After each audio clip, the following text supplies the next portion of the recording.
నమస్తే, welcome to Suman TV. నేను మీ అనుష. ప్రస్తుతం మనతో పాటు ఉన్నారు stock market analyst and trainer Sundarram Reddy గారు. వారితో మాట్లాడి మరిన్ని విషయాలు తెలుసుకుందాం. నమస్తే సార్. నమస్తే సార్, మన ఇండియాలోనే చూసుకుంటే చాలా మంది middle class and lower middle class families చాలా మంది ఉన్నారు. అండ్ డైలీ వేజెస్ మీద బతికే వాళ్ళు కూడా చాలా మంది ఉన్నారు.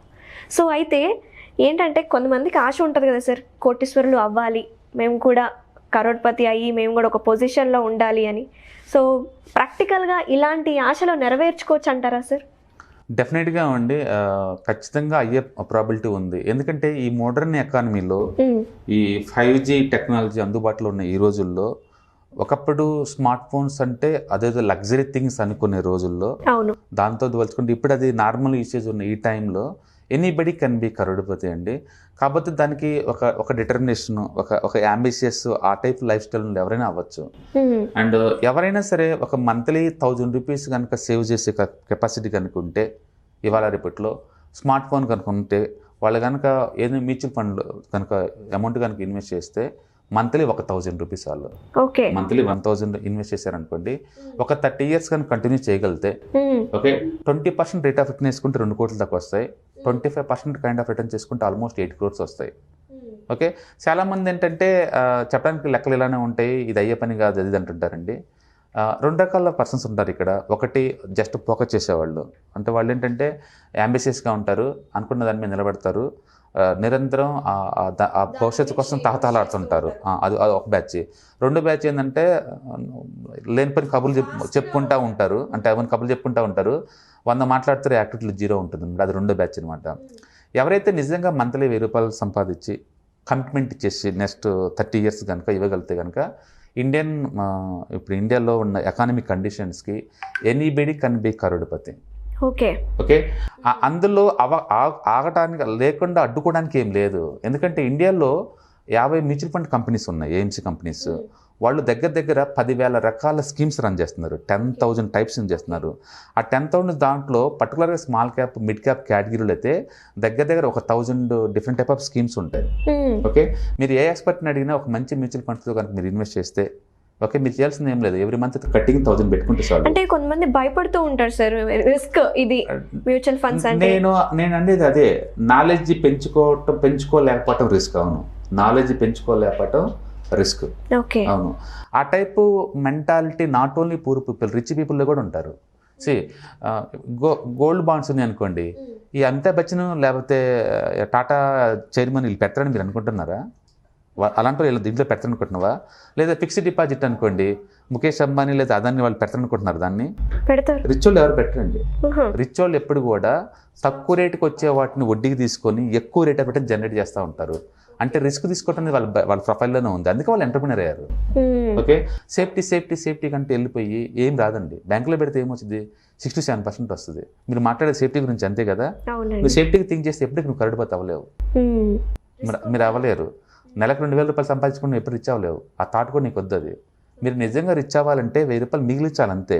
అంటే ఎర్న్ చేయటం, సేవ్ చేయటం, ఇన్వెస్ట్ చేయటం, ఈ 3 నేర్చుకోవాలి. ఎంతకాలం నేర్చుకోకుండా ఉంటారు లైఫ్ ఎదగరంగా? ఇవాళ రేపట్లో యూట్యూబ్ వచ్చిన తర్వాత, ఫ్రీ కంటెంట్ ఇంత డెవలప్ అయిన తర్వాత కూడా ఇంకా నీకు ఎదగాలనే థాట్ లేకపోవటం, స్టాక్ మార్కెట్ అంటే రిస్క్ అనేది ఇంకా ఆ పోకళ్ళలోనే ఉంటాం. మరి ఎప్పుడవుతారు రిచ్? ఇంకా మీకున్న ఆప్షన్స్ ఏంటి? ఇంకా అందుకని అది రిస్క్ అనే బదులు ట్రై చేయండి, టెస్ట్ చేయండి, ఫెయిల్ అవ్వండి, ఫిక్స్ అవ్వండి, మళ్ళీ ట్రయల్ చేయండి, ముందు పోండి. అది లైఫ్ ఫిలాసఫీ. అంతేగాని రిస్క్ అనుకుంటే అంతే కూర్చొని ఏట్లో ఇన్వెస్ట్ చేయకుండా అంతే కూర్చున్నారు అనుకోండి, ఆ జనరేషన్ కాదు, నెక్స్ట్ 10 జనరేషన్ అలానే అంతే వెళ్ళిపోతారు, అయిపోతుంది. అందుకని రిస్క్ బదులు ఒరిజినల్గా మ్యూచువల్ ఫండ్లో ఎంత వస్తుంది అమౌంట్, నేను దాన్ని హ్యాండిల్ చేయగలుగుతానా, లేదా ఇంకేదైనా నాలెడ్జ్ ఇంప్రూవ్ చేసుకొని మంత్లీ కనుక 1000 పెడితే ఎనీబడి కెన్ బి కరోడ్పతి. అందులో ఎక్స్ట్రాడినరీ థాట్ ఏం లేదండి, అది anybody can make the money. జనాలకు ఎలా చెప్తే అర్థం అవుద్ది అంటే, నెలకి 1000 పెట్టండి, నీకు ఈజీగా ఒక 20 yearsలో 1 కోటి 2 కోట్లు అలా వచ్చే ఛాన్స్ ఉంది, లేదా 30 yearsలో 2 కోట్లు వచ్చే ఛాన్స్ ఉందని చెప్తే అలా అర్థం కాదు. అలా కాకుండా ఒక్క రూపాయి స్టాకు 300 రూపాయలు అయింది అంటే 300x అయింది, అలాంటి వాటిలో నేను ట్రైన్ ఇస్తారని అంటే ఎవడుకుంటూ వచ్చేస్తారు. ఇంత చేస్తే 1 రూపాయి 300 రూపాయలుగా మారిందంటే 300x మూవ్ అయిందంటే 30 yearsలో యావరేజ్ రిటర్న్స్ 18% నాడు వచ్చింది, ఏం రాలా అక్కడ. నేను అలా 18% వచ్చిందంటే అంతేనా వచ్చేది అంటారు. అంటే జనాలకి వాళ్ళు నచ్చే పద్ధతిలో చెప్పే ప్రాక్టీస్ ఉండాలి. ఆ టైప్ ఉంటేనే వాళ్ళు వింటారు, వేరేలాగా వినరు.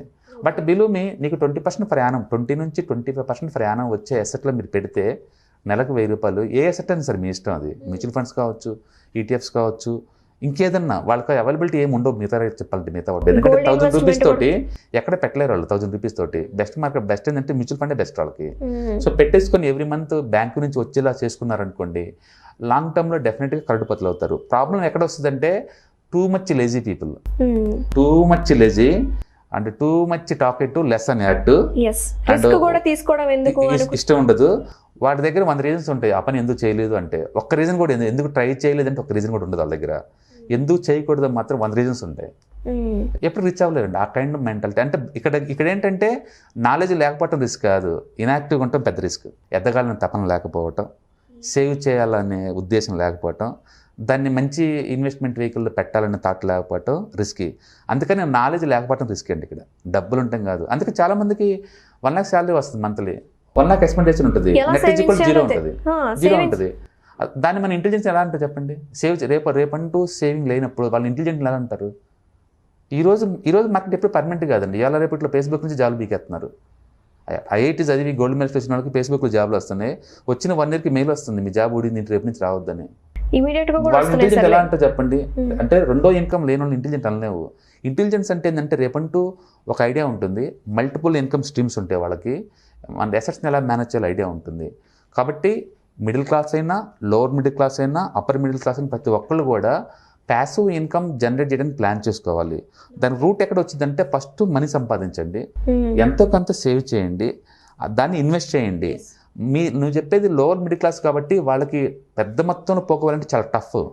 మంత్లీ చేయగలుగుతారు, మంత్లీ 20,000 అలా రావచ్చు సార్, 15,000. అందుకని అంటుంది 1,000 2,000 అది ఉంటే ఆ అమౌంట్ కనుక మ్యూచువల్ ఫండ్ లాంటి వెహికల్స్ కనుక ఇన్వెస్ట్ చేస్తే ఎవ్రీ మంత్ అండ్ ఒక 20 to 30 years టైం ఇవ్వగలిగితే డెఫినెట్గా క్రోర్స్ వస్తాయి లాంగ్ టర్మ్ పాయింట్ ఆఫ్ లో. అందుకని కరోడుపతి కాకూడదు అనే థాట్ రావటం పాపం అండి. వస్తే మంచిది, అది హ్యూమన్ బీయింగ్ యాక్చువల్గా అది రావాలి. డెడికేటెడ్ గా ఫోకస్డ్ గా ఉండి వీళ్ళు ప్రాక్టికల్ గా ఇది లైఫ్ లో డిసిప్లిన్ చాలా ఇంపార్టెంట్ అండి. అది లేకపోతే ఏది రాదు. అది ఆ మైండ్ సెట్ లో అది కనుక ఉంటే, healthy mind set, growth mind set అయితే డెఫినెట్గా సేవ్ చేయాలి, ఇన్వెస్ట్ చేయాలి. వచ్చిన అమౌంట్ అంతా వచ్చేసి ఈవెన్ బెగ్గర్ కన్నా మేక్ ద మనీ. ఈ రోజుల్లో anybody can make the money నేను అంటుంది అది. ఎందుకంటే ఎకానమీ అంత అలాంటి ఆపర్చునిటీ బోల్డ్ అని ఇచ్చింది. ఎకానమీ బోల్డ్ అని ఆపర్చునిటీ ఇచ్చేసింది ఇవాళ రేపట్లో. Anybody can make money. ఇక్కడ అదేం లేదు. మీరు చదవాలి, డిగ్రీ పీజీలు ఏం అవసరం లేదండి. మీరు బయటకు వెళ్ళి అలా బొండాలు తీసుకెళ్ళి 4 రోడ్డు మీద పెట్టేసుకుని అమ్మేసుకొని నీకు మనీ వస్తుంది. టీ ఇంట్లో పెట్టుకొని ఫ్లాష్లో తీసుకెళ్ళి ఇచ్చినా నీకు మనీ వస్తుంది. అండ్ ఏదైనా టైపింగ్ చేయడం వచ్చినా మనీ వస్తుంది, మంచిగా మాట్లాడటం వచ్చినా మనీ వస్తుంది. సింగింగ్, డాన్సింగ్, లిజనింగ్, కరాటే, ఎందులో లేదు మనీ చెప్పండి. మీకు సంపాదించాలనే ప్యాషన్ అనుకుంటే స్కూల్ ఏజ్లో నేర్చుకున్న ఏ హ్యాబిట్తోనే మనీ మేక్ చేసుకోవచ్చు. మీకు ఆ యాక్టివ్ లేనప్పుడు ఎన్ని స్కిల్స్ ఉన్నా జీరో అది. అందుకని ఒక్కసారి మన చుట్టూ రౌండ్ చూసుకున్నాం అనుకోండి, చాలా మంది ఇన్స్పైర్ పర్సన్ దొరుకుతారు మనకి. వీళ్ళు ఎలా ఇవాళ రేపట్లో ఏం లేని కూడా 2-3 ఇళ్ళలో వర్క్ చేసుకొని నెలకి 20,000 సంపాదించుకుంటున్నారు. ఐ డోంట్ థింక్ 30,000 40,000 సంపాదిస్తాం అంటే పెద్ద స్కిల్ అని అనుకోను. ఎందుకంటే ఎనిబడి కానీ ఎర్న్ మనీ హైదరాబాద్లో ఆపర్చునిటీస్ అందరికీ అలా ఉన్నాయి. కాబట్టి గ్రోత్ మైండ్ సెట్ ఉన్నోళ్ళు మంత్లీ 1,000 రూపీస్ సేవ్ చేసినా సరే, అది ఎంత సాలరీ వాళ్ళైనా సరే, ఎవరైనా సరే, ఎవరైనా మంత్లీ 1,000 మినిమం నేను మినిమం చేస్తే ఒక 30 years టైం కనుక ఇస్తే, నీ జనరేషన్ కదా నెక్స్ట్ జనరేషన్ వాళ్ళకి డెఫినెట్గా కరోడుపతి చేసే ఛాన్స్ నీకు వస్తుంది. చేయొచ్చు కూడా, అది ప్రాక్టికల్ సాధ్యం. మీరు ఏం చేస్తారంటే గూగుల్లో SIPcalculator.in అని వెబ్సైట్ ఉంటుంది. మంత్లీ ఇన్వెస్ట్మెంట్ 1,000 అని మెన్షన్ చేయండి. అండ్ టైం ఒక 30 years అని మెన్షన్ చేయండి. అండ్ రేట్ ఆఫ్ రిటర్న్ ఒక 20% అలా పెట్టండి, లేదా 25% పెట్టండి. అప్పుడు మీరు రిజల్ట్ చూసుకోండి ఎంత వస్తుందో, మీకు ఐడియా జనరేట్ అవుతుంది. ఓకే. అంటే ఇండియాలో ఒక 20% మూవ్ అయ్యే మ్యూచువల్ ఫండ్స్ నేను చెప్పాను కదా, thousands లో ఉన్నాయి. ఒకటి కాదు నేను చెప్పేది, ఏదో యాక్సిడెంటల్గా ఒకసారి మూవ్ అయినాయి కాదండి. ఇండియాలో బిగ్గెస్ట్ హిస్టరీ ఉన్న మ్యూచువల్ ఫండ్స్ ఏంటంటే Nippon India growth fund. 27 years నుంచి ఉంది ఫండ్. అంటే యావరేజ్ రిటర్న్స్ 22% అండి. అంటే ది బెస్ట్ కంపెనీస్ ఏంటి సార్ ఇవి? ఐలో చాలా ఉంటాయి. ఫైనాన్షియల్ రిక్వైర్మెంట్స్ మీద ఎగ్జాక్ట్లీ ఏంటి అన్నదాన్ని బట్టి మీరు చూస్ చేసుకోవచ్చు. నేను ఎగ్జాంపుల్ షేక్ చెప్తున్నాను. 27 years నుంచి ఉంది ఇండియాలో ఫండ్. అంటే యావరేజ్ రిటర్న్స్ 22% ప్రయాణం. మనం కనుక 22% ఫర్ యానం లెక్కేసాం అనుకోండి, అదే ఫండ్ అదే పర్ఫార్మెన్స్ కంటిన్యూ కనుక అయితే ఓకే 1,000 కూడా నీకు 2 crore అవుతుంది 30 years కల్లా, మంత్లీ 1,000 కూడా.